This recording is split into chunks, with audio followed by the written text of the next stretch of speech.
Welcome to the podcast Selling Real Estate with Kelly Cook, where we will discuss the latest and most relevant business strategies to help you do one thing extremely well: sell more homes. We'll discuss everything from business planning to lead generation and conversion to past client customer service and everything in between. Join us for authentic conversations and nuts and bolts takeaways you can implement into your business today. And now, Selling Real Estate with Kelly Cook.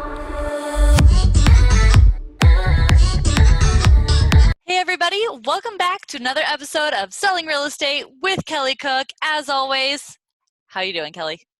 What's going on, Elizabeth? I'm fired up, man. We took a week off last week, which is totally fine because that happens sometimes. And hopefully everyone noticed it. I'm sure they did because they're just waiting for that episode to drop. But no, we're going to bring it again here today. Absolutely. So we talked about FSBOs last week and kind of how you approach those, why they are such a targeted type of people that we want to go after. And today we're really going to kind of take it back a little bit. We've really gone through how you start your real estate business. We've kind of gone through different client events and talked a little bit about starting your own team once you do get to that point. So today we're going to talk about one of those tactics to grow your team, and that's to host a career night. So Kelly, do you host career nights often, or how often do you do those? Yeah, no, we love the idea for a lot of reasons, and so I'm glad you brought that up. Now, if you are hiring for staff, okay, you can still do this. You can still do this, especially now with Zoom being the status quo now, it seems like, right? You can still do this and bring people in that you think are really, really well, qualified on paper, and try to see what they're all about in a group setting, right? See how they interact with the people. See how they interact, obviously, with you, whether it be in a conference room or on Zoom. So I think it's a really good idea either way. For agents, if you're trying to bring on agents to grow your team, it's an absolute must, because your time, my time is valuable, right? And so you just don't know who somebody is based on paper. Same as the staff, the admin side. But the thing with the realtor side is we're not as selective on, trust me, by saying that, we are still selective, right? We do not, if you can fog a mirror, no, that's not the requirement, right? For our team, like some brokerages, I guess, are. But we are still not as stringent because on the staff side, we go through four detailed interviews. It's the entire process.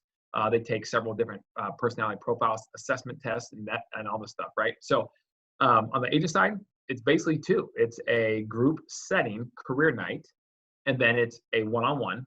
And then if we both agree that we would be a good fit, then we get started. So yeah, it is absolutely necessary because I've had 12 people, 15 people before in a room and talk about our team and what we are and the opportunity overall. And then they get to decide if they're interested, and then I get to decide if I'm interested, and bring them back for a one-on-one. Do you think that it's a little even extra important to have that one-on-one, or not even just one-on-one, but that in-person communication with somebody that you're thinking of hiring as an agent, just because of the salesmanship, kind of the charisma or the personality it takes? Do you think that that's a little bit more important to have that other than just seeing them on paper because of what the job kind of requires? Absolutely. No question. And again, we're really talking on this career night. We're really focusing this on recruiting and bringing on agents, right, to be on your team for the most part. That's what we're really focusing on this one. And so absolutely it is. Now, that being said, we have a backstop, right? I think everyone should have a backstop. Our backstop is called, right, ready? Our red shirt program, right? We talked about that. Of course. Yeah. So whatever you want to call it, works for us. But whatever you want to call it, it has to be some sort of system that is used for onboarding, right? You need to have that. And if you don't have that, you should take some time, think that through, and have milestones to hit and things to do in the first, we call it 90 days, right? Of when we hire somebody. So we also have a minimum requirement in terms of production at the 60-day mark. So even if you miss on the agent side, because they are 1099 and it is 100% commission, you're out of time and energy, but then they have a chance to self-prove themselves for the first 30 to 60 to 90 days. So I think it's very important, though, to still have that in-person one-on-one, because you're going to start heavily dating here. We're not getting married yet. We're going to heavily. So it's very important to know that, right? Yeah, absolutely. Good analogy there. Another thing, so when you are going to throw a career night, kind of how do you promote for that? How do you make sure that you're attracting, good people that will want to work for you? Yeah, good question. So you want to have our approach is you want to have multiple different funnels, right? And different ways people can find that career night. So advertising wise, what we're doing is number one, we like to use Indeed. Now I know Wise Hire is good, ZipRecruiter is good. There's some good ones out there. We like Indeed.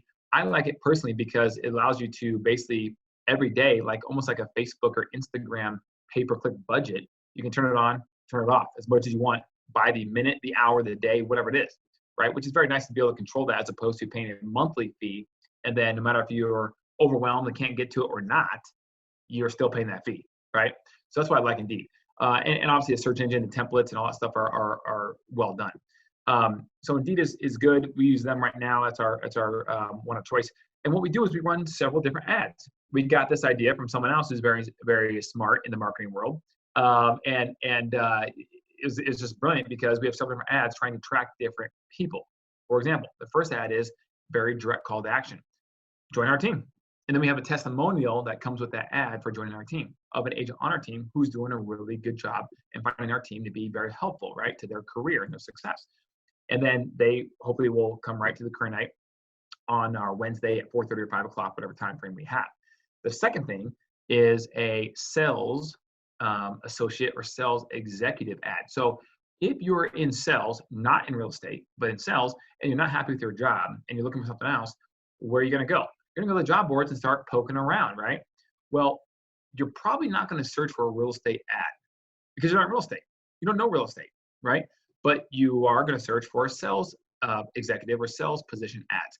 And then all of a sudden they stumble across our ad and realize it's real estate and they might be intrigued enough to come. Now, if they do come, they're gonna learn a whole different terminology, language, skill set, the whole 9 yards.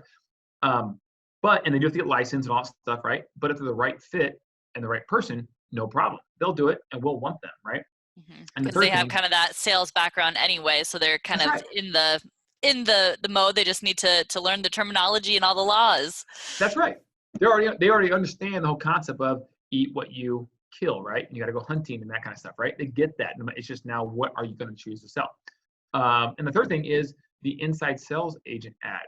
So there are some people who really want to be in real estate, but they can't get in real estate because maybe they don't have the money up front to do so. So for the right person, again, that's why I love the career night because we get to kind of weed them out in mass quantity.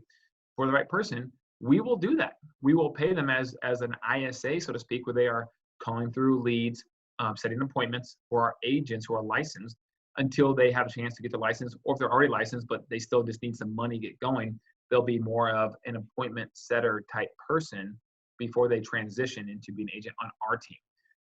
And they get some sort of base with that, right? So that's the idea of getting all three of those to come into one funnel to attend career night. And so that's our advertising strategy for that. And then obviously we do Indeed, the Facebook ads, and then we also do some direct emailing as well to other agents who might be looking for a change. And we have a specific demographic we're targeting in terms of length of license and production for that too. And so once you get all of these people to kind of get into your career night, super packed full, whether that's, and they can work the same way, right? Either in the office or over Zoom if we're social distancing and all of that kind of thing. You might even get more people to show up if it's over Zoom. They don't have to leave their house. Who knows? But what are you, when you do get these, what are kind of some of the key points that you go over? Like, what do you talk to them about? Do you just let them know about your team, or kind of want to walk us through that?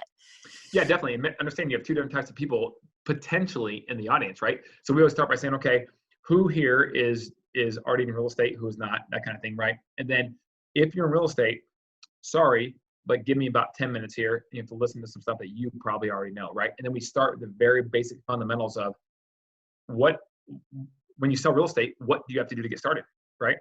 And in terms of licensing, and then the brokerages versus teams, a team agent versus independent agent. We break that down so the sales executive type people understand kind of what we're talking about before we dive right in. Then once that is talked about and discussed, then we dive into our team. So we go over like our organizational chart.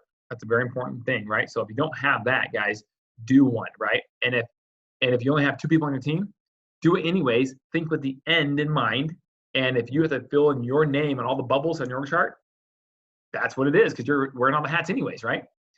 And org chart, and then the opportunity for growth, and then the daily activities, and then where they will potentially see themselves, 3 to 5 years. And we have a very leveraged model on our team, right? So we heavily support our agents so they can do the one thing very well, which is sell real estate and support their clients. So obviously we talk about the value proposition of that. So I have an elevator pitch that I can give in 30 seconds about why someone would join our team, the 4 buckets of value proposition. And we go over that, of course, as well. But then we do more than just elevator pitch. We break that down, right? So they know exactly what they're getting into and what would be expected of them that they in turn should expect of themselves, right, in the day of life of a realtor. So that's what we cover. And it takes about an hour. And the great thing, guys, is that then at that point, I'm absorbing things, how people talk to each other, the questions they ask. And I have a good idea of this guy. I love to talk to this guy or this gal or whatever, right? And then this guy over here is like, I do not want that guy on the team, right? For whatever reason. And then they self-select at the end. I always give a call to action. Hey, if anyone wants to know more about our team and to meet for an in-person business planning session or one-on-one meeting, please email me at this, or just come up and talk to me afterwards, right? And then raise your hand, whatever, right? Whatever your method is, doesn't matter. But then hopefully you get like some people to say, yes, I'm interested. And then the beautiful thing is you get to choose based upon the interaction right there, who you want to meet with one-on-one. That's lovely. Yeah, especially because if you do get to see them kind of interact with each other and, like these are potential team members, I think that's a really awesome setting to be able to kind of, in your mind, kind of weed out people before even taking, that one-on-one time. One more question for you. If somebody does schedule a one-on-one time with you and you've already been like, nope, not having them, do you still take that one-on-one time, or do you just kind of cut them off at that? Yeah, so you're saying like at the career night, they say, yeah, let's meet? Yeah. Yeah, I'm very gracious. I just say, okay, sure, yeah, let's schedule a time. So I have your information. Bob, I'll give you a call tomorrow and we'll get that figured out. And like, I don't want like a one-on-one confrontation, right? Mm-hmm. That's just not necessary.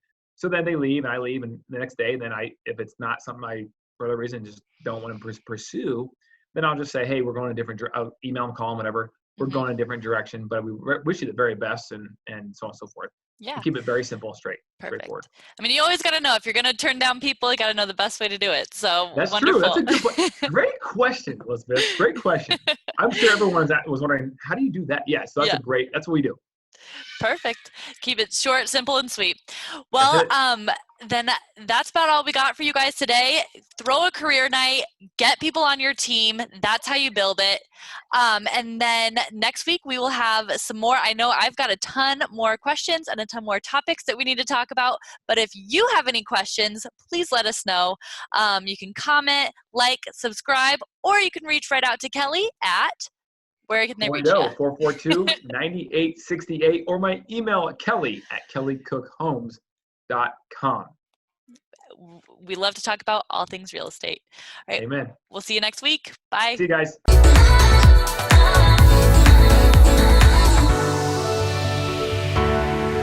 Welcome to the podcast Selling Real Estate with Kelly Cook, where we will discuss the latest and most relevant business strategies to help you do one thing extremely well: sell more homes. We'll discuss everything from business planning to lead generation and conversion to past client customer service and everything in between. Join us for authentic conversations and nuts and bolts takeaways you can implement into your business today. And now, Selling Real Estate with Kelly Cook.